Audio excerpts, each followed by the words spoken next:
Hi students, നമ്മളിന്ന് accounting vouchers എന്ന് പറയുന്ന പുതിയ ടോപ്പിലേക്കാണ് പോകുന്നത്. അക്കൗണ്ടിംഗ് വൗച്ചേഴ്സ് എന്നുള്ളത് നമുക്ക് ഒറ്റ നോട്ടത്തിൽ മനസ്സിലാവുന്നതാണ്.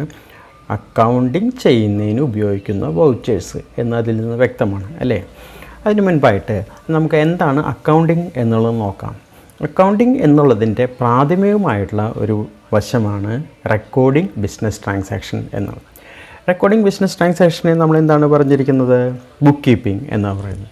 അപ്പോൾ recording business transactions in journal, അതായത് ജേണലൈസിങ് എന്ന് അറിയപ്പെട്ടിരിക്കുന്ന അത്, അല്ലെങ്കിൽ ബുക്ക് കീപ്പിംഗ് എന്നറിയപ്പെട്ടിരിക്കുന്നത് ആണ് പ്രൈമറി ഫങ്ഷൻ ഓഫ് അക്കൗണ്ടിംഗ് എന്ന് പറയുന്നത്. ടാലിയിൽ ട്രാൻസാക്ഷൻസ് റെക്കോർഡ് ചെയ്യുന്നതിന് വേണ്ടിയിട്ട് നമുക്ക് മാനുവൽ അക്കൗണ്ടിങ്ങിൽ ചെയ്യുന്ന പോലെ തന്നെ എന്താണ് ഒരു ട്രാൻസാക്ഷൻ്റെ ഡെബിറ്റ് എന്നും ക്രെഡിറ്റ് എന്നും നമുക്ക് ഐഡൻറ്റിഫൈ ചെയ്യേണ്ടതുണ്ട്. അതിനുശേഷം ഈ ട്രാൻസാക്ഷൻ നമ്മൾ വൗച്ചർ എൻട്രിയിലൂടെയാണ് രേഖപ്പെടുത്തുന്നത്. അങ്ങനെ വൗച്ചർ എൻട്രിയിലൂടെ രേഖപ്പെടുത്തുന്നതിന് വേണ്ടിയിട്ട് ഓരോ ട്രാൻസാക്ഷൻസിനും പ്രത്യേകം വൗച്ചറുകൾ ഉണ്ട്. വൗച്ചറുകൾ എങ്ങനെയാണ് ഉണ്ടാക്കിയിരിക്കുന്നത്? ഓരോ ട്രാൻസാക്ഷൻ്റെയും നേച്ചർ അനുസരിച്ച്, സ്വഭാവ സവിശേഷത അനുസരിച്ചാണ് വൗച്ചറുകൾ നമുക്ക് ഉപയോഗിക്കാൻ സാധിക്കുക. ഒരു ഉദാഹരണം പറയുകയാണെങ്കിൽ, എക്സ്പെൻസസ് പെയ്ഡ്, നമ്മളതിന് പേയ്മെൻറ്റ് വൗച്ചർ ഉപയോഗിക്കുന്നു. റിസീറ്റ്സ്, നമ്മൾ റിസീറ്റ് വൗച്ചർ ഉപയോഗിക്കുന്നു. Contra, cash and bank transactions, നമ്മൾ കോൺട്രാ വൗച്ചർ ഉപയോഗിക്കുന്നു. സെയിൽസ് റിട്ടേൺസ്, അപ്പോൾ നമ്മൾ ക്രെഡിറ്റ് നോട്ട് ഉപയോഗിക്കുന്നു. പർച്ചേസ് റിട്ടേൺസ്, നമ്മൾ ഡെബിറ്റ് നോട്ട് ഉപയോഗിക്കുന്നു. അഡ്ജസ്റ്റ്മെൻറ്റ് എൻട്രീസ്, നമ്മൾ ജേണൽ ഉപയോഗിക്കുന്നു. ഇങ്ങനെ ഓരോ ട്രാൻസാക്ഷൻ്റെയും സവിശേഷത അനുസരിച്ച് ടാലിയിൽ ഓരോ പ്രത്യേകം വൗച്ചറുകളുണ്ട്. ആ വൗച്ചറുകൾ ഉപയോഗിച്ചാണ് നമ്മൾ ട്രാൻസാക്ഷൻസ് ടാലിയിൽ റെക്കോർഡ് ചെയ്യുന്നത്. അപ്പോൾ എന്താണ് ഒരു വൗച്ചർ എന്ന് നമുക്കറിയണം. A voucher is used for recording day to day transactions.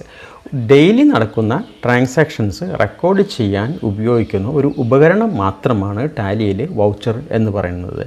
അത്തരത്തിലുള്ള വൗച്ചറുകൾ നമുക്ക് കോൺഫിഗർ ചെയ്യാനായിട്ട് സാധിക്കും. അതിൻ്റെ mode, content, style of voucher, ഇതൊക്കെ നമുക്ക് ആവശ്യാനുസരണം കോൺഫിഗർ ചെയ്യാനായിട്ട് സാധിക്കും. മുൻ ക്ലാസ്സിൽ പഠിച്ചിട്ടുണ്ട് എന്താണ് കോൺഫിഗറേഷൻ എന്നുള്ളത്. F12 ആണ് കോൺഫിഗറേഷൻ്റെ കീ എന്നൊക്കെ നമുക്കറിയാവുന്നതാണ്. ഇപ്രകാരം ടാലിയിൽ there are several pre-defined vouchers for different types of transactions. അത് നമുക്ക് ഓരോന്നായിട്ട് നോക്കാം. ഒന്നാമത്തെ ട്രാൻസാക്ഷൻ വൗച്ചർ എന്ന് പറയുന്നത് കോൺട്രാ വൗച്ചർ ആണ്. Contra voucher is used four transfer of funds between cash and bank. അതായത് ബാങ്കും ക്യാഷും തമ്മിൽ ഉള്ള ട്രാൻസാക്ഷൻസിന് വേണ്ടിയാണ് കോൺട്രാ വൗച്ചർ ഉപയോഗിക്കുന്നത്. അതായത് ബാങ്കിലേക്ക് ക്യാഷ് അടയ്ക്കുകയോ ബാങ്കിൽ നിന്നും ക്യാഷ് പിൻവലിക്കുകയോ ചെയ്യുമ്പോൾ bank account debtor to cash എന്നോ cash account debtor to bank എന്നോ എവിടെയൊക്കെ വരുന്നുവോ അവിടെയൊക്കെ നമ്മൾ കോൺട്രാ വൗച്ചറാണ് ഉപയോഗിക്കുക. ഫസ്റ്റ് ഇയറിൽ നമ്മൾ പഠിച്ചിട്ടുണ്ട് ട്രാൻസാക്ഷൻ ക്യാഷ് ബുക്കിൽ കോൺട്രാ എന്ന് പറഞ്ഞു കഴിഞ്ഞാൽ that transaction comes both sides of the cash book എന്നർത്ഥം. അപ്പോൾ ക്യാഷിനെയും ബാങ്കിനെയും ബാധിക്കുന്ന ഏത് ട്രാൻസാക്ഷൻ നമ്മൾ റെക്കോർഡ് ചെയ്യുന്നതിനും കോൺട്രാ വൗച്ചറാണ് ഉപയോഗിക്കുന്നത്. അത് കോൺട്രാ വൗച്ചർ എങ്ങനെയാണ് നമ്മൾ എടുക്കുന്നത് എന്നുള്ളതാണ് തൊട്ട് താഴെ കൊടുത്തിരിക്കുന്നത്. ഗേറ്റ് വേ ഓഫ് ടാലി എന്നുള്ളതിലേക്ക് നാം എത്തുന്നു. അക്കൗണ്ടിംഗ് വൗച്ചേഴ്സ് എന്നുള്ളതിലേക്ക് എത്തുന്നു. ദെൻ കോൺട്രാ എന്നുള്ളത് നമ്മൾ സെലക്ട് ചെയ്യുന്നു. നിങ്ങൾക്കിവിടെ കാണാൻ സാധിക്കുന്നത് ഗേറ്റ് വേ ഓഫ് ടാലിയാണ്. അതിൽ മാസ്റ്റേഴ്സ്, ദെൻ സെക്കൻഡ് ട്രാൻസാക്ഷൻസ് എന്നുള്ള ഹെഡിൽ അക്കൗണ്ടിംഗ് വൗച്ചേഴ്സ് കാണാൻ സാധിക്കുന്നു. അക്കൗണ്ടിംഗ് വൗച്ചേഴ്സ് സെലക്ട് ചെയ്ത് കഴിഞ്ഞാൽ ഇവിടെ ഓൾറെഡി കോൺട്രാ എന്നുള്ളത് വന്നിട്ടുണ്ട്. സെലക്ട് ചെയ്യേണ്ട ആവശ്യമില്ല. സേ ഫോർ എക്സാമ്പിൾ എങ്ങനെ കോൺട്രാ വരിക എന്നുള്ളത്, ഞാൻ മറ്റൊരു വൗച്ചർ എടുത്തിട്ട് വീണ്ടും കോൺട്രയിലേക്ക് വരാം. അപ്പോൾ കോൺട്രാ എങ്ങനെയാണെന്ന് നമുക്ക് മനസ്സിലാക്കാൻ സാധിക്കും. ഞാൻ മറ്റൊരു വൗച്ചറിലേക്ക് പോവുകയാണ്, പേയ്മെൻറ്റ് വൗച്ചറിലേക്ക് പോവുകയാണ്. ഇങ്ങനെ ഇരിക്കുന്ന ഒരു സ്റ്റേജിൽ നമ്മൾ കോൺട്രാ വൗച്ചറിലേക്ക് എത്തണം എന്നുണ്ടെങ്കിൽ നമ്മൾ F4 എന്ന് അടിച്ചു കൊടുക്കുക. അപ്പോൾ നമുക്ക് കോൺട്രാ വൗച്ചർ സെലക്ട് ചെയ്യാനായിട്ട് സാധിക്കും. കോൺട്രാ ഇങ്ങനെ കോൺട്രാ വൗച്ചറിൽ എത്തിക്കഴിഞ്ഞ് കഴിഞ്ഞാൽ നിങ്ങൾക്ക് ഇവിടെ ക്രെഡിറ്റ് CR എന്ന് കാണാൻ സാധിക്കും. കോൺട്രാ വൗച്ചർ എന്ന് പറയുന്നത് പേയ്മെൻറ്റ് റിസീവ്ഡ് അല്ലെങ്കിൽ cash paid to somebody, that means some bank, അല്ലെങ്കിൽ ക്യാഷ് റിസീവ്ഡ് ഫ്രം ബാങ്ക്, ഇത് രണ്ടിനും ഉപയോഗിക്കാം എന്ന് പറഞ്ഞു. അപ്പോൾ ഇവിടെ ഓൾറെഡി സെലക്ട് ആയിരിക്കുന്നത് ക്യാഷാണ്. സപ്പോസ് നമ്മൾ ബാങ്കിലേക്ക് ക്യാഷ് അടച്ചാണെന്ന് കരുതുക. So bank account debtor to cash എന്നാണ് വരിക അല്ല. ക്യാഷ് നമ്മൾ സെലക്ട് ചെയ്തു. ക്യാഷ് എത്ര അടച്ചതെന്ന് വെച്ച് കഴിഞ്ഞാൽ നമ്മളിവിടെ രേഖപ്പെടുത്തുകയാണ്. സേ ഫോർ എക്സാമ്പിൾ 1000 രൂപ ക്യാഷ് അടച്ചു എന്ന് കരുതുക. നമ്മൾ DR എന്നത് നെക്സ്റ്റ് സ്റ്റെപ്പിൽ, that means what account is to be debited. ഇവിടെ ക്ലിയർ ആണ് അല്ലേ. ഡെബിറ്റ് എന്ന് പറയുന്നത് എപ്പോഴും എന്തായിരിക്കും? ബാങ്ക് അക്കൗണ്ട് ആയിരിക്കും. ഒരു ഫേമിന് ഒന്നിലധികം ബാങ്ക് അക്കൗണ്ട് ഉണ്ടായിരിക്കാം. അപ്പോൾ ഏത് ബാങ്ക് അക്കൗണ്ടിലെ ട്രാൻസാക്ഷനാണ് നടന്നത് എന്നുണ്ടെങ്കിൽ അത് മാത്രം ഇവിടെ സെലക്ട് ചെയ്യേണ്ടതുണ്ട്. ഇവിടെ ശ്രദ്ധിച്ചാൽ നിങ്ങൾക്ക് മനസ്സിലാകും. Cash, SBI savings, SBI current account, union bank OD account, ഇങ്ങനെ വിവിധങ്ങളായിട്ടുള്ള ബാങ്ക് അക്കൗണ്ടുകളുണ്ട്. അപ്പോൾ നമ്മളിവിടെ ഒരു എക്സാമ്പിൾ കാണിക്കാൻ SBI savings bank account select ചെയ്തു. സോ ഡെബിറ്റ് ആൻഡ് ക്രെഡിറ്റോട് വന്നു കഴിഞ്ഞു. അതിനുശേഷം നമ്മളത് സേവ് ചെയ്യുന്നു. ഇതൊക്കെ അതിന് പേയ്മെൻറ്റ് കൊടുത്തത് എത്ര രൂപയാണ് ഡിനോമിനേഷൻസ് കാണിക്കാനുള്ളതൊക്കെയാണ്. അതൊന്നും നമുക്ക് ചെയ്യേണ്ട കാര്യമില്ല. നമ്മളത് സേവ് ചെയ്യുക. ഇതാണ് കോൺട്രാ എന്ന് പറയുന്നത്. Then next type of voucher is purchase vouchers. Purchase വൗച്ചറിനുള്ള കീ F9 ആണ്.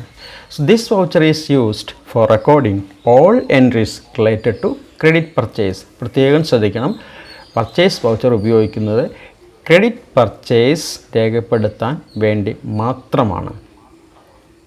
എന്നങ്ങനെ പറയാൻ കാരണം there are two kinds of purchases. One is cash purchase and other one is credit purchase. Credit purchase രേഖപ്പെടുത്താൻ വേണ്ടി മാത്രമാണ് നമ്മളിവിടെ പർച്ചേസ് വൗച്ചർ ഉപയോഗിക്കുക. സോ ക്യാഷ് വൗച്ചർ അപ്പോൾ എന്ത് ചെയ്യും? ക്യാഷ് പർച്ചേസ് എന്ത് ചെയ്യും എന്നൊരു ക്വസ്റ്റ്യൻ സ്വാഭാവികമായിട്ടും ഉണ്ടാകാം. ഈ ക്യാഷ് പർച്ചേസ് രേഖപ്പെടുത്തുന്നത് നമുക്ക് പേയ്മെൻറ്റിലൂടെയാണ്. കാരണം എന്താണെന്ന് വെച്ച് കഴിഞ്ഞാൽ when you make purchases by means of cash payment, cash is going out, ഒരു എക്സ്പെൻഡിച്ചറായിട്ടാണ് അത് കണക്കാക്കുന്നത്. അതുകൊണ്ട് പേയ്മെൻറ്റ് വൗച്ചറിലൂടെയാണ് രേഖപ്പെടുത്തുക.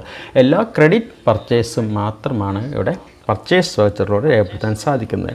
നിങ്ങൾക്ക് കാണാൻ സാധിക്കും. ഗേറ്റ് വേ ഓഫ് ടാലിയിലേക്ക് എത്തുക, അക്കൗണ്ടിങ് വൗച്ചേഴ്സ് എന്നുള്ളത് സെലക്ട് ചെയ്യുക.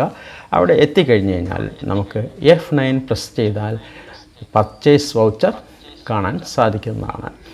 U can see that. Say now you are in contra voucher. നമ്മൾ ഇവിടെ നിന്നും പർച്ചേസ് വൗച്ചറിലേക്ക് പോകണം എന്ന് കരുതുക. So we select F9. So it is now purchase voucher. Purchase വൗച്ചറിൽ നമ്മളോട് ആദ്യം ചോദിക്കുക suppliers invoice number. Invoice number ഉണ്ടെങ്കിൽ അത് അടിച്ചു കൊടുക്കണം. ഡേറ്റ് ഓഫ് പർച്ചേസ് നമുക്ക് അടിച്ചു കൊടുക്കാൻ സാധിക്കും. അതിനുശേഷം പ്രധാനപ്പെട്ട ഒന്നാണ് പാർട്ടീസ് അക്കൗണ്ട്. പാർട്ടീസ് അക്കൗണ്ട് എന്നുള്ള സ്ഥലത്ത് പാർട്ടിയുടെ പേര്, ഏത് പാർട്ടിയിൽ നിന്നാണ് നമ്മൾ ക്രെഡിറ്റായിട്ട് പർച്ചേസ് ചെയ്തിട്ടുണ്ട് ആ പാർട്ടിയുടെ പേര്, അല്ലെങ്കിൽ മറ്റു രീതിയിൽ പറഞ്ഞാൽ സപ്ലയേഴ്സ് അക്കൗണ്ട് എന്നർത്ഥം. സപ്ലയേഴ്സ് അക്കൗണ്ട് അടിച്ചു കൊടുക്കുക. സപ്ലയർ ഡീറ്റെയിൽസ് ആണ് പിന്നെ നമുക്ക് കാണിക്കാൻ സാധിക്കുന്നത്. അത് കഴിഞ്ഞാൽ പർച്ചേസ് ലെഡ്ജർ എന്നുള്ളത്, അവിടെ നമ്മൾ പർച്ചേസ് എന്ന് അടിച്ചു കൊടുക്കേണ്ടതായിട്ട് വരും. അതിനുശേഷം നെയിം ഓഫ് ഐറ്റംസ് ഉണ്ട്, name of items, quantity, rate, ഇതൊക്കെ അടിച്ചു കൊടുത്ത് എമൗണ്ട് അടിച്ചു കൊടുത്ത് ഈ വിൻഡോ സേവ് ചെയ്യുകയാണ് ചെയ്യുക. അതാണ് പർച്ചേസ് വൗച്ചർ എന്നുള്ളത്. പർച്ചേസ് വൗച്ചർ നമുക്ക് ക്രെഡിറ്റ് പർച്ചേസ് ഓഫ് ഗുഡ്സിന് വേണ്ടി മാത്രമാണ് ഉപയോഗിക്കുന്നത് എന്ന് ഓർക്കുക.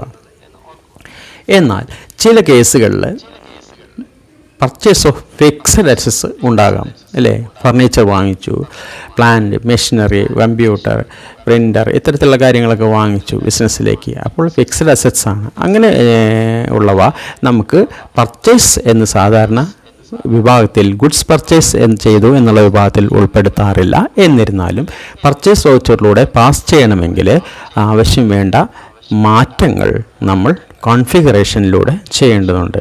പർച്ചേസ് വൗച്ചറിൻ്റെ കോൺഫിഗറേഷൻ F12 വിളിക്കുന്നു.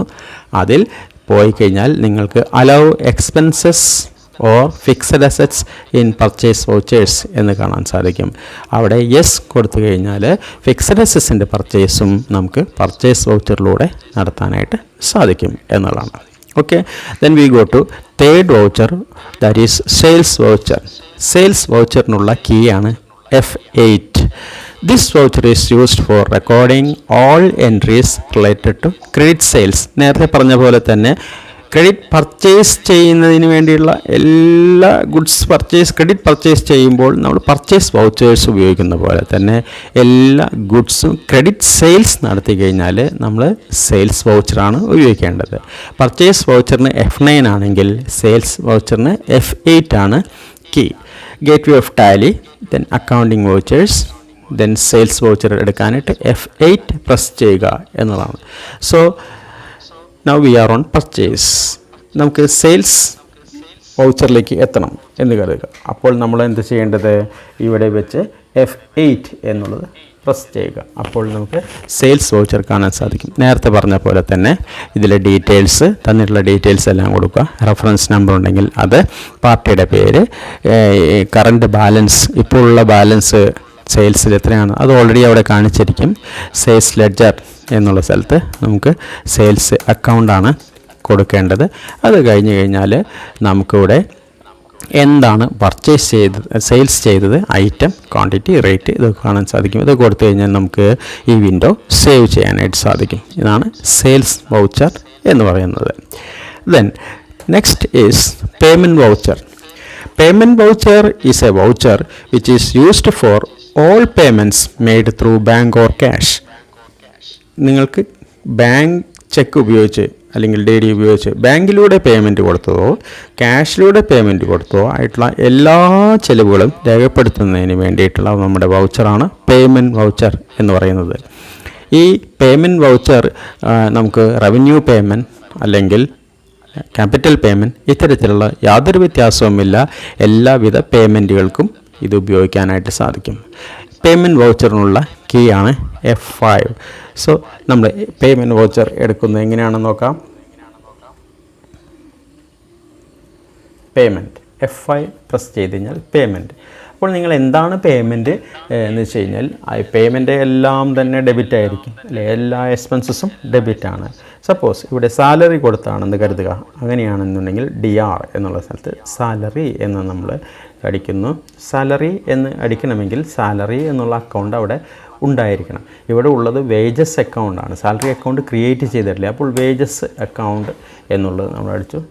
Any amount say 2000, then enter, then ask what is credit, then you have to type cash or bank. If it is on cash basis, cash നമ്മൾ select ചെയ്യുക. ബാങ്കിലൂടെയാണ് കൊടുത്തതെന്നുണ്ടെങ്കിൽ ഏത് bank അക്കൗണ്ടാണ് അതിന് ആപ്ലിക്കബിൾ ആവുന്നത് എന്നുണ്ടെങ്കിൽ അത് select ചെയ്യുക. ഇവിടെ ക്യാഷ് പേയ്മെൻ്റ് ആണെന്ന് കരുതുക. Cash automatically comes 2000. അതിനുശേഷം ഈ വിൻഡോ നമുക്ക് സേവ് ചെയ്യാവുന്നതാണ്. ഇതാണ് പേയ്മെൻറ്റ് വൗച്ചർ. അതിപ്പോൾ പേയ്മെൻറ്റ് വൗച്ചറിന് വേണ്ടി നമ്മൾ എന്താണ് പ്രസ് ചെയ്തത്, F5 എന്നുള്ളതാണ്. Okay, then comes receipt voucher. ഒരു ബിസിനസ്സിലുണ്ടാകുന്ന എല്ലാവിധ വരവുകളും റെക്കോർഡ് ചെയ്യാൻ, അത് ചെക്ക് മുഖേനയോ DD മുഖേനയോ ആയിക്കോട്ടെ, ക്യാഷ് മുഖേന നേരിട്ടായിക്കോട്ടെ, എല്ലാ വരവുകളും നമുക്ക് റെക്കോർഡ് ചെയ്യുന്നതിന് വേണ്ടിയിട്ടുള്ള ഒരു വൗച്ചറാണ് റിസീറ്റ് വൗച്ചർ. പേയ്മെൻറ്റ് വൗച്ചറിന് F5 ആണ് കീ എന്നുണ്ടെങ്കിൽ റിസീറ്റ് വൗച്ചറിന് F6 ആണ് കീ ഉപയോഗിക്കുന്നത്. അപ്പോൾ വാട്ട് ഈസ് റിസീറ്റ് വൗച്ചർ എന്നുള്ളതിൻ്റെ ഉത്തരം എന്നാൽ this voucher is used to record all receipts with bank or cash account എന്നുള്ളതാണ്. ഏതൊരു റിസീറ്റ്സ് ആയിരിക്കോട്ടെ, capital receipts or revenue receipts എന്നുള്ളതിന് വ്യത്യാസം ഇല്ല.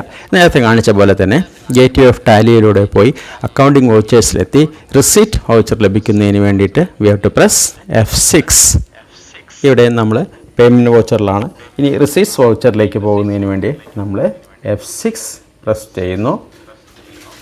അപ്പോൾ നമുക്ക് പേയ്മെൻറ്റ് വൗച്ചറിൽ എത്തിച്ചേരാനായിട്ട് സാധിക്കും. Payment voucher, note payment voucher, receipts voucher. Say accounting vouchers,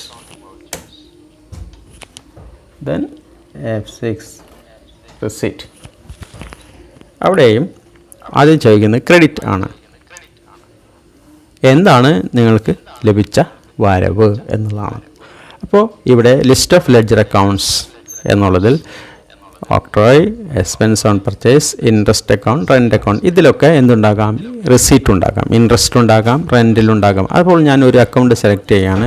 interest received ആണെന്ന് കരുതുക. Cash account debtor to interest account എന്നാണ് വരിക. അപ്പോൾ ആദ്യം ടു എന്നുള്ളതാണ് ചോദിച്ചിരിക്കുന്നത് നമ്മളോട്, അതുകൊണ്ടാണ് CR എന്നുള്ളതോട് വന്നിരിക്കുന്നത്. അതുകൊണ്ട് ഇൻട്രസ്റ്റ് അക്കൗണ്ട് സെലക്ട് ചെയ്തു. അതിൻ്റെ എമൗണ്ട് എത്രയാണെന്ന് വെച്ച് കഴിഞ്ഞാൽ അടിച്ചു കൊടുക്കുക, എൻ്റർ അടിക്കുക. പിന്നെ എന്തായിട്ടാണ് ആ ഇൻട്രസ്റ്റ് ലഭിച്ചത്? What is to be debited? Cash account debtor or bank account debtor എന്നുള്ളതാണ് ഇവിടെ മീൻ ചെയ്യുന്നത്. നമ്മളോട് ചോദിക്കും, ഇവിടെ ഒരു ലിസ്റ്റ് ഉണ്ടാകും. ആ ലിസ്റ്റിൽ നിന്ന് ക്യാഷായി കിട്ടി കഴിഞ്ഞാൽ ക്യാഷ്, അല്ല ബാങ്കിലേക്കാണ് വന്നതെന്നുണ്ടെങ്കിൽ ബാങ്ക് അക്കൗണ്ട് സെലക്ട് ചെയ്യുക. സപ്പോസ് ബാങ്കിലേക്കാണ് വന്നതെന്നുണ്ടെങ്കിൽ for example SBI savings account select ചെയ്തു. 500 rupees അത് നമ്മൾ രേഖപ്പെടുത്തി സേവ് ചെയ്യുക എന്നുള്ളതാണ്. ഓക്കെ, അടുത്ത voucher, journal voucher. Journal voucher എന്നുള്ള ഒരു പ്രധാനപ്പെട്ട വൗച്ചറാണ്. നമുക്ക് മറ്റുള്ള വൗച്ചറുകൾക്കെല്ലാം തന്നെ പ്രത്യേകം സ്പെസിഫിക് ആയിട്ടുള്ള വൗച്ചറുകളുണ്ട് എല്ലാ കാര്യങ്ങൾക്കും. ഇപ്പോൾ പേയ്മെൻ്റ് ആണെങ്കിൽ പേയ്മെൻറ്റ് വൗച്ചർ, റിസീറ്റ് ആണെങ്കിൽ receipt voucher, contra item contra voucher, purchase ആണെങ്കിൽ പർച്ചേസ് വൗച്ചർ, സെയിൽസ് ആണെങ്കിൽ സെയിൽസ് വൗച്ചർ, അങ്ങനെയുണ്ട്. ഇവിടെ ജേണൽ വൗച്ചറിൻ്റെ പ്രത്യേകത എന്താണെന്ന് വെച്ച് കഴിഞ്ഞാൽ ഒരു ബിസിനസ്സിൽ ഉണ്ടാകുന്ന എല്ലാ രീതിയിലും നോൺ ക്യാഷ് ട്രാൻസാക്ഷൻസ് ഇവിടെ ജേണൽ വൗച്ചറിലൂടെയാണ് നിങ്ങൾ രേഖപ്പെടുത്തേണ്ടത്. എന്താണ് നോൺ ക്യാഷ് ട്രാൻസാക്ഷൻ എന്ന് പറഞ്ഞു കഴിഞ്ഞാൽ? അത് is a transaction where no cash payment or cash receipt is involved. അവിടെ നമ്മളുടെ ക്യാഷ് അല്ലെങ്കിൽ ബാങ്കിലൂടെ വരവോ ചെലവോ ഇല്ല. These are all adjustment accounts. For example depreciation എന്നുള്ളത്, ഡിപ്രീസിയേഷൻ നമ്മൾ എങ്ങനെയാണ് രേഖപ്പെടുത്തുക? Depreciation account debtor to asset account, അങ്ങനെയാണ്. അവിടെ ഡെബിറ്റിലും ക്രെഡിറ്റിലും ക്യാഷ് അല്ലെങ്കിൽ ബാങ്ക് ട്രാൻസാക്ഷൻ വരുന്നില്ല എന്നതാണ്. അപ്പോൾ അതൊരു അഡ്ജസ്റ്റ്മെൻറ്റ് അക്കൗണ്ടായിട്ടാണ് നമുക്ക് കണക്കാക്കേണ്ടത്. അത്തരത്തിൽ ക്യാഷോ അല്ലെങ്കിൽ ബാങ്കോ വരാത്ത എല്ലാ ടൈപ്പ് ട്രാൻസാക്ഷൻസും നമ്മൾ ജേണൽ വൗച്ചറിലൂടെയാണ് നടത്തേണ്ടത്.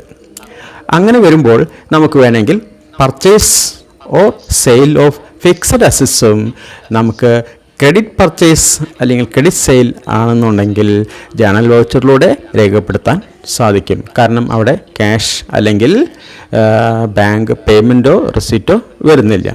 അതായത് അസറ്റുകൾ ക്രെഡിറ്റായിട്ട് വാങ്ങുകയോ വിൽക്കുകയോ ചെയ്താലും നമുക്ക് ജേണൽ വൗച്ചറിലൂടെ അത് രേഖപ്പെടുത്താം എന്ന്. അപ്പോൾ ജേണൽ വൗച്ചറിൻ്റെ പ്രധാനപ്പെട്ട ഉപയോഗം എവിടെയാണ് വരുന്നത്? ഒരു ട്രാൻസാക്ഷനിൽ ക്യാഷ് പേയ്മെൻറ്റോ ക്യാഷ് റിസീറ്റോ ഇല്ലാത്ത ഒരു ട്രാൻസാക്ഷൻ ആണ് എന്നുണ്ടെങ്കിൽ അവിടെ നാം ജേണൽ വൗച്ചറാണ് ഉപയോഗിക്കേണ്ടത്. ഉദാഹരണമെന്ന് പറഞ്ഞാൽ ഡിപ്രീസിയേഷൻ ഓൺ ഫിക്സഡ് അസറ്റ്സ്. ഇവിടെ അഡ്ജസ്റ്റ്മെൻറ്റ് എൻട്രീസ് ഉണ്ടാകുമ്പോൾ opening entries, adjustment entries, closing entries, ഇങ്ങനെ വിധങ്ങളായിട്ടുള്ള എൻട്രീസ് ഒക്കെ ഉണ്ട്. അഡ്ജസ്റ്റ്മെൻറ്റ് എൻട്രീസ് എന്ന് പറയുന്നത് അതുപോലെ തന്നെ നമ്മുടെ ഇവിടെ ഓരോ ട്രാൻസാക്ഷൻ അവസാന ഘട്ടത്തിൽ നമ്മൾ ഓരോ അഡ്ജസ്റ്റ്മെൻറ്റുകൾ ചെയ്യാറുണ്ട് അല്ലേ? ഫൈനൽ അക്കൗണ്ട്സ് നിങ്ങൾ പഠിച്ചിട്ടുണ്ട്. അത്തരത്തിലുള്ള വിവിധങ്ങളായിട്ടുള്ള ക്യാഷ് പേയ്മെൻറ്റോ റിസീറ്റോ ഉൾക്കൊള്ളാത്തതായിട്ടുള്ള അഡ്ജസ്റ്റ്മെൻറ്റുകളെല്ലാം തന്നെ നമ്മളുടെ ജേണൽ വൗച്ചറിലൂടെയാണ് പാസ് ചെയ്യുന്നത്. അപ്പോൾ നമുക്ക് ജേണൽ വൗച്ചർ എങ്ങനെയാണ് എടുക്കാൻ നോക്കാം. ജേണൽ വൗച്ചറിന് വേണ്ടിയിട്ട് നമ്മൾക്ക് സെലക്ട് ചെയ്യേണ്ട കീ ആണ് F7 എന്ന് പറയുന്നത്. So we select F7.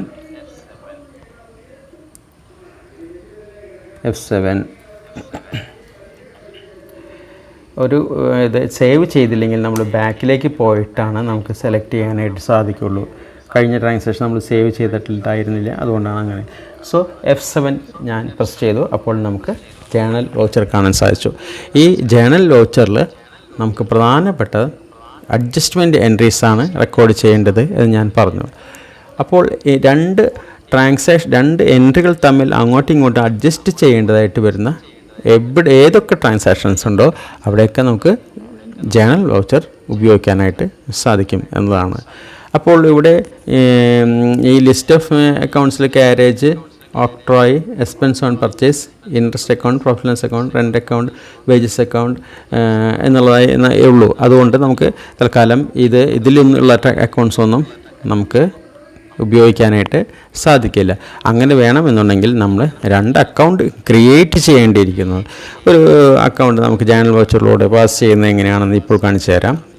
അതിന് വേണ്ടിയിട്ട് ആദ്യമേ തന്നെ ഞാനൊരു അക്കൗണ്ട് ക്രിയേറ്റ് ചെയ്യുകയാണ്. ഡിപ്രീസിയേഷൻ അക്കൗണ്ട് ക്രിയേറ്റ് ചെയ്യണം. അപ്പോൾ അക്കൗണ്ട് ക്രിയേറ്റ് ചെയ്യണമെങ്കിൽ നമ്മൾ എന്താണ് പഠിച്ചിട്ടുള്ളത്? Alt+C ഉപയോഗിച്ച് കഴിഞ്ഞാൽ അക്കൗണ്ട് ക്രിയേഷൻ വിൻഡോ ലഭിക്കും. അവിടെ നമുക്ക് വേണ്ട അക്കൗണ്ടിൻ്റെ പേര് ആദ്യം DEPRECIATION depreciation account, that comes under. ഉടനെ ചോദിക്കും അണ്ടർ ഡിപ്രീസിയേഷൻ അക്കൗണ്ട് എന്നുള്ളത് ഏതിലാണ് വരിക? അത് ഫിക്സഡ് അസറ്റ്സിലാണ് ഡിപ്രീസിയേഷൻ അക്കൗണ്ട് വരുന്നത്. അതുകൊണ്ട് ഫിക്സഡ് അസറ്റ്സ് സെലക്ട് ചെയ്തു. Inventory values are not at all affected. മറ്റുള്ളതൊക്കെ അങ്ങനെ തന്നെ ആയിക്കോട്ടെ. നമ്മളത് സേവ് ചെയ്തു. അപ്പോൾ ഡിപ്രീസിയേഷൻ അക്കൗണ്ട് ലെറ്റർ എന്ന് ഓൾറെഡി വന്നു കഴിഞ്ഞു. ഫോർ എക്സാമ്പിൾ 1000 എന്ന് കൊടുത്തു. ഇനി വീണ്ടും Alt+C ഉപയോഗിച്ചുകൊണ്ട് ഒരു ഫിക്സഡ് അസറ്റ് നമുക്ക് ഇത് ചെയ്യണം, ക്രിയേറ്റ് ചെയ്യണം. ഫിക്സഡ് അസറ്റ്സ് അക്കൗണ്ട് ക്രിയേറ്റ് ചെയ്യണം. ഫിക്സഡ് അസറ്റ് അക്കൗണ്ട് ക്രിയേറ്റ് ചെയ്യുന്നത് ഈ പറയുന്ന രീതിയിൽ നമ്മൾ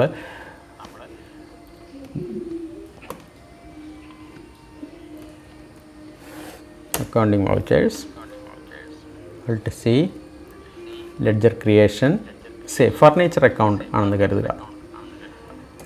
FURNITURE furniture account that comes under fixed assets. Already selected ആണ് ഫിക്സഡ് അസറ്റ്സ് എന്നുള്ളത്.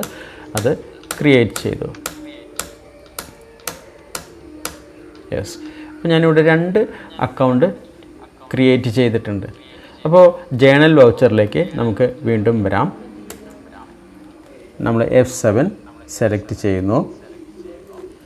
ജേണൽ വൗച്ചറിൽ എത്തി. അപ്പോൾ നമുക്ക് ആദ്യം റെക്കോർഡ് ചെയ്യേണ്ട ഡിപ്രീസിയേഷൻ അക്കൗണ്ട് കൂടെ ഓൾറെഡി ക്രിയേറ്റ് ആയി കിടക്കുന്നുണ്ട്. ഡിപ്രീസിയേഷൻ അക്കൗണ്ട് ഡെബിറ്റ് ചെയ്യേണ്ടത് 1000 രൂപയാണ് എന്നുണ്ടെങ്കിൽ 1000 കൊടുത്തു. 2 ഡിപ്രീസിയേഷൻ അക്കൗണ്ട് ഡെറ്റർ 2 ഫർണിച്ചറിനാണ് നമ്മൾ ഡിപ്രീസിയേഷൻ പ്രൊവൈഡ് ചെയ്യണമെന്നുണ്ടെങ്കിൽ CR എന്നുള്ള സ്ഥലത്ത് ഫർണിച്ചർ സെലക്ട് ചെയ്യുക.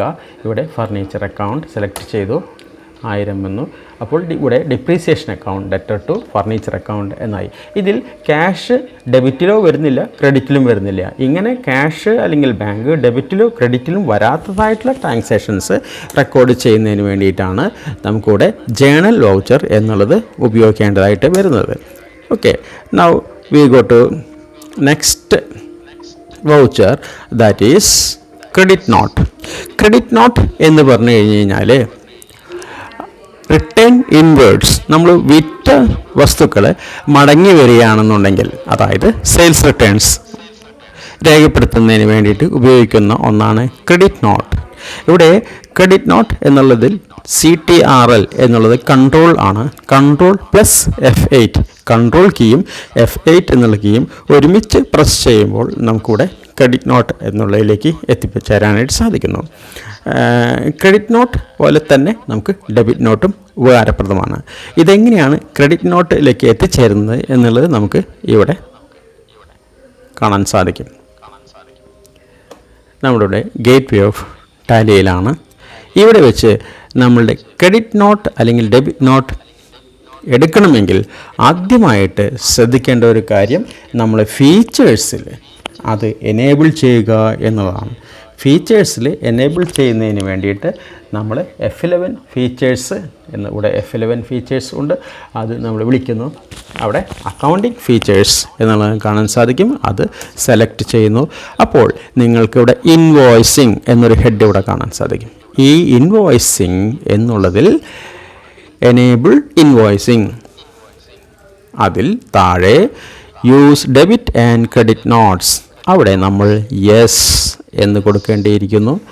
അത് എൻ്റർ അടിച്ച് കഴിഞ്ഞാൽ record credit note in invoice mode, record debit note in invoice mode, അത് നിങ്ങളുടെ ആവശ്യാനുസരണം നമുക്ക് യെസ് ഓർ നോ കൊടുക്കാൻ സാധിക്കും. Anyway use debit and credit notes എന്നുള്ളത് യെസ് എന്ന് കൊടുത്താൽ മാത്രമേ നിങ്ങൾക്ക് ക്രെഡിറ്റ് നോട്ട് അല്ലെങ്കിൽ ഡെബിറ്റ് നോട്ട് രേഖപ്പെടുത്താനായിട്ട് സാധിക്കുള്ളൂ. അപ്പോൾ നമ്മൾ ബാക്കിലേക്ക് പോയി അക്കൗണ്ടിങ് വൗച്ചേഴ്സിൽ എത്തിച്ചേർന്നു. നമ്മളിവിടെ F9 എന്നുള്ളത് നമ്മൾ പ്രസ് ചെയ്യുമ്പോൾ നമ്മൾ പർച്ചേസിലാണ് വരിക. കൺട്രോൾ F9, കൺട്രോൾ F9 ആണ് നമുക്ക് ഡെബിറ്റ് നോട്ടിലേക്ക്, കൺട്രോൾ F8 എന്നുള്ളത് ക്രെഡിറ്റ് നോട്ടിലേക്ക്. ഇങ്ങനെ ഇപ്പോൾ നമ്മൾ ഡെബിറ്റ് നോട്ടിലാണ്. സപ്പോസ് നമ്മൾ ക്രെഡിറ്റ് നോട്ടിലാണ് പോകേണ്ടത് എന്നുള്ളെങ്കിൽ നമ്മൾ എന്ത് ചെയ്യണം? കൺട്രോൾ F8 എന്നുള്ളത് പ്രസ് ചെയ്യുക. Control F8. അവിടെ ക്രെഡിറ്റ് നോട്ട് വന്നു കഴിഞ്ഞു. ക്രെഡിറ്റ് നോട്ടിൽ ഒറിജിനൽ ഇൻവോയ്സ് നമ്പർ എത്രയാണെന്ന് ചോദിക്കും. ഇവിടെ ഒറിജിനൽ ഇൻവോയ്സ് നമ്പർ എന്നുള്ളത് നമ്മൾ ഏത് ഇൻവോയ്സ് പ്രകാരമാണോ സാധനങ്ങൾ നമ്മൾ വിറ്റത് അതിൻ്റെ ഇൻവോയ്സ് നമ്പറാണ്. അതിൻ്റെ ഡേറ്റ് എന്താണെന്ന് ചോദിക്കും. അതിന് ശേഷം നമുക്കിവിടെ ക്രെഡിറ്റ് എന്താണെന്ന് ചോദിക്കും.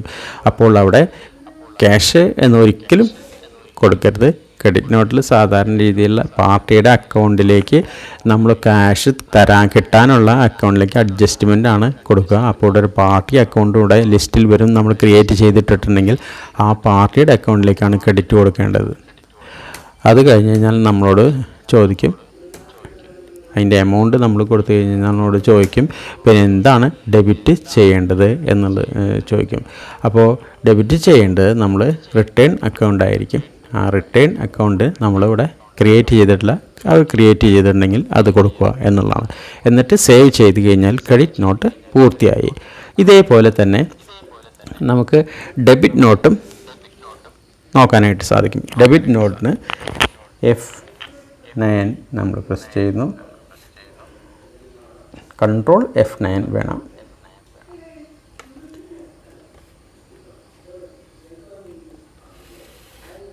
Control F9 debit not. ഇവിടെയും നേരത്തെ പറഞ്ഞ പോലെ തന്നെയാണ്. ഒറിജിനൽ ഇൻവോയ്സ് നമ്പർ പർച്ചേസ് ചെയ്തപ്പോൾ ഉള്ള ഇൻവോയ്സ് നമ്പറാണ് ഒറിജിനൽ ഇൻവോയ്സ് നമ്പർ എന്ന് പറയുന്നത്. അതിൻ്റെ ഡേറ്റ്, ഏത് പാർട്ടിയാണോ ഡെബിറ്റ് ചെയ്യേണ്ടത് ആ പാർട്ടിയുടെ പേര്, അത് അടിച്ചു കഴിഞ്ഞ് കഴിഞ്ഞാൽ നമുക്ക് എമൗണ്ട് എത്രയാണെന്ന് ചോദിക്കും. അതിന് ശേഷം നമ്മൾ രണ്ടാമത്തെ അത് അടിച്ചു കൊടുത്തു കഴിഞ്ഞാൽ എമൗണ്ട് അടിച്ചു കൊടുത്തു കഴിഞ്ഞാൽ നമ്മളോട് ക്രെഡിറ്റ് എന്നുള്ളത് എന്താണെന്ന് ചോദിക്കും. അവിടെ നമ്മൾ പർച്ചേസ് റിട്ടേൺസ് ആണ് അടിച്ചു കൊടുക്കേണ്ടത്. പർച്ചേസ് റിട്ടേൺസ് അക്കൗണ്ട് ഇവിടെ ക്രിയേറ്റ് ചെയ്തിട്ടില്ല. ക്രിയേറ്റ് ചെയ്തിട്ടുണ്ടെങ്കിൽ ആ പർച്ചേസ് റിട്ടേൺസ് അക്കൗണ്ട് നമ്മൾ സെലക്ട് ചെയ്ത് അടിച്ചു കൊടുക്കുക. എന്നിട്ട് ആ വിൻഡോ സേവ് ചെയ്യുകയാണ്. Debit not and credit note എന്നുള്ളതിൻ്റെ പ്രസൻറ്റേഷൻ. അങ്ങനെ ഒന്നുകൂടെ പറയാം. ക്രെഡിറ്റ് നോട്ട് ഉപയോഗിക്കുന്നത് സെയിൽസ് റിട്ടേൺസിന് വേണ്ടി, അതേപോലെ ഡെബിറ്റ് നോട്ട് ഉപയോഗിക്കുന്നത് പർച്ചേസ് റിട്ടേൺസിന് വേണ്ടി. ഇങ്ങനെ ഡെബിറ്റ് നോട്ടും ക്രെഡിറ്റ് നോട്ടും ഉപയോഗിച്ചുകൊണ്ട് നമുക്ക് റിട്ടേണുകളുടെ ട്രാൻസാക്ഷൻസ് ടാലിയിൽ രേഖപ്പെടുത്താനായിട്ട് സാധിക്കും എന്നുള്ളതാണ് മനസ്സിലാക്കേണ്ടത്. അടുത്ത ഒരു കാര്യം നമ്മൾ പഠിക്കേണ്ടത് എങ്ങനെയാണെന്ന് വെച്ച് കഴിഞ്ഞാൽ വൗച്ചേഴ്സിൽ നമ്മൾ കോൺഫിഗറേഷൻ എങ്ങനെയാണ് നടത്തുക എന്നുള്ളതാണ് പഠിക്കാൻ പോകുന്നത്. ഏതൊരു കോൺഫിഗറേഷൻ നടത്തണമെങ്കിലും നിങ്ങൾ വൗച്ചർ എൻട്രിയിൽ വെച്ചിട്ട് F12 എന്നുള്ള കോൺഫിഗറേഷൻ വിൻഡോ ആണ് പ്രസ് ചെയ്യേണ്ടത്. F12 എന്നുള്ള കോൺഫിഗറേഷൻ വിൻഡോ പ്രസ് ചെയ്ത് കഴിഞ്ഞാൽ നിങ്ങൾക്ക് 15ഓളം കോൺഫിഗറേഷൻ മെനു പ്രത്യക്ഷപ്പെടുന്നത് കാണാൻ സാധിക്കും. അതിൽ നമ്മൾക്ക് വൗച്ചർ എൻട്രി എന്നുള്ള കോൺഫിഗറേഷനാണ് ചെയ്യണമെന്നുണ്ടെങ്കിൽ അത് സെലക്ട് ചെയ്യുക. അതിനുശേഷം കാണുന്ന വിൻഡോയിൽ എന്താണ് മോഡിഫിക്കേഷൻസ് വരുത്തേണ്ടത് ആവശ്യകത അനുസരിച്ച് അവിടെ യെസ് ഓർ നോ കൊടുത്തു കഴിഞ്ഞാൽ നമുക്ക് കോൺഫിഗറേഷൻ പൂർത്തിയാക്കും. 3 സ്റ്റെപ്പാണുള്ളത്. ഒന്നുകൂടെ പറയാം. ആദ്യം കോൺഫിഗറേഷൻ F12 എന്നുള്ളത് കോൺഫിഗറേഷൻ വിളിക്കുക. അപ്പോൾ F12 എന്നുള്ള കോൺഫിഗറേഷനിലേക്ക് നമ്മൾ പോകുന്നു. ഇവിടെ F12 കോൺഫിഗറേഷൻ ഉണ്ട്. അപ്പോൾ നമുക്ക് കോൺഫിഗറേഷൻ മെനു പ്രത്യക്ഷപ്പെടുന്നതായിട്ട് കാണാൻ സാധിക്കും. F12 ഇവിടെ കോൺഫിഗറേഷൻ മെനു വന്നു. കോൺഫിഗറേഷൻ മെനുവിൽ general, numeric, accounts, voucher entry, invoice, payroll configuration, banking configuration, printing, emailing, data configuration, advanced configuration, product and features, licensing, kit. നമ്മളിപ്പോൾ വൗച്ചർ എൻട്രി ആണ് പഠിച്ചുകൊണ്ടിരിക്കുന്നത്. വൗച്ചർ എൻട്രിയിലുള്ള ഒരു മോഡിഫിക്കേഷൻ നമുക്ക് വരുത്തണമെങ്കിൽ വൗച്ചർ എൻട്രി എന്നുള്ളതിലേക്ക് പോയി നമ്മൾ അത് പ്രസ് ചെയ്യുക. അപ്പോൾ ഇവിടെ വൗച്ചർ എൻട്രിയുടെ ഭേദഗതികൾ വരുത്തുന്നതിന് വേണ്ടിയിട്ടുള്ള ഒരു വിൻഡോ ആണ്. നിങ്ങളോട് ഒരുപാട് ചോദ്യങ്ങളിൽ ചോദിച്ചു. നിങ്ങൾക്ക് ആവശ്യമുള്ള കാര്യങ്ങൾ മാത്രം സെലക്ട് ചെയ്ത് യെസ് ഓർ നോ കൊടുക്കുക എന്നുള്ളതാണ്. ഇവിടെ skip date during creation of faster entry, പെട്ടെന്ന് എൻട്രി പാസ് ചെയ്യുമ്പോൾ ഡേറ്റ് ക്രിയേറ്റ് ചെയ്യണമോ വേണ്ടയോ എന്നുള്ളത്. സിംഗിൾ എൻട്രി മോഡിലാണോ ട്രാൻസാക്ഷൻ ചെയ്യേണ്ടത്, പേയ്മെൻറ്റ് റെസീറ്റ് കോൺട്രാ വൗച്ചറിൽ റെക്കോർഡ് ചെയ്യണോ, CR DR എന്നുള്ളത് അല്ലെങ്കിൽ 2 എന്നുള്ളത് ഉപയോഗിക്കണമോ, എനേബിൾ ചെക്ക് പ്രിൻറ്റിങ് സാധ്യമാക്കണമോ, ഇങ്ങനെ കുറേ കോൺഫിഗറേഷൻസ് നമുക്ക് ഇതിൽ വൗച്ചറുമായി ബന്ധപ്പെട്ടവ, ട്രാൻസാക്ഷൻസ് റെക്കോർഡ് ചെയ്യുമ്പോൾ ബന്ധപ്പെട്ട് വരുന്നവ എന്നർത്ഥം. അത് നമുക്ക് ആവശ്യമനുസരിച്ചുള്ളവ നമ്മൾ യെസ് ഓർ നോ കൊടുത്ത് നമുക്ക് ഭേദഗതികൾ വൗച്ചർ എൻട്രിയിൽ ഉള്ള ഭേദഗതികൾ വരുത്താവുന്നതാണ്. അങ്ങനെയാണ് ട്രാൻസാക്ഷൻസ് വൗച്ചർ മുഖേന ടാലി ERP9 രേഖപ്പെടുത്തുന്നത്. ഓക്കെ, മനസ്സിലായിട്ടുണ്ടാവുമെന്ന് കരുതുന്നു. Thank you.